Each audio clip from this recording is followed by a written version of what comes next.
নবম ও দশম শ্রেণীর বাংলা দ্বিতীয় পত্র বইয়ের পেছনের প্রচ্ছদ থেকে আদিবাসী শব্দ সংবলিত গ্রাফিতি বাতিলের প্রতিবাদ হিসেবে এনসিটিবি ভবন ঘেরাওয়ের কর্মসূচি ঘোষণা করেছিল সংক্ষুব্ধ ক্ষুদ্র নৃগোষ্ঠী ছাত্র জনতা।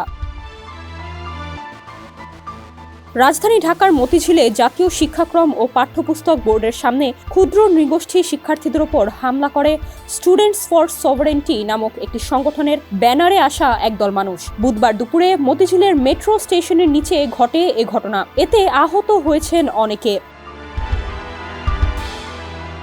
ক্ষুদ্র নৃগোষ্ঠীর ছাত্র জনতার ব্যানারে আসা একদল মানুষ ঢাকা বিশ্ববিদ্যালয়ের রাজু ভাস্কর্যের পাদদেশে বিক্ষোভ সমাবেশ করে সেখান থেকে মতিঝিল এনসিটিবি কার্যালয় ঘেরাও করার উদ্দেশ্যে রওনা হয়। এরপর এনসিটিবি কার্যালয়ের সামনে থাকা স্টুডেন্টস ফর সভারেন্টির ব্যানারের লোকেদের সাথে বাকবিতণ্ডার সূত্রপাত হয়, যা একসময় রূপ নেয় সংঘর্ষে।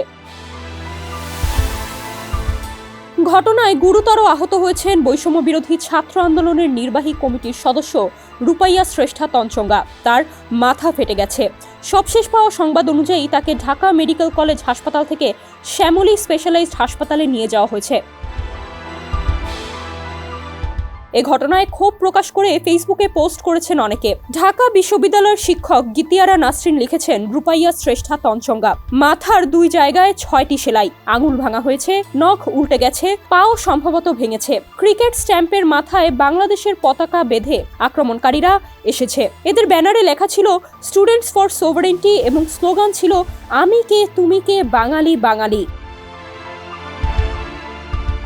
ক্ষুদ্র নৃগোষ্ঠীর ছাত্র জনতার মিছিলটি মেট্রো স্টেশনের নিচে পৌঁছানোর পর তাদের প্রথমে বাধা দেন স্টুডেন্টস ফর সভারেন্টির সদস্যরা। পরে কথা কাটাকাটি হয় আর এক পর্যায়ে আক্রমণের শিকার হন বেশ কয়েকজন ক্ষুদ্র নৃগোষ্ঠী শিক্ষার্থী। সংশ্লিষ্টরা শিক্ষার্থীদের ওপর হামলাকারী ব্যক্তি ও সংগঠনের কর্মীদের দ্রুত শাস্তির আওতায় আনার দাবি জানিয়েছেন। ডেস্ক রিপোর্ট, সমকাল।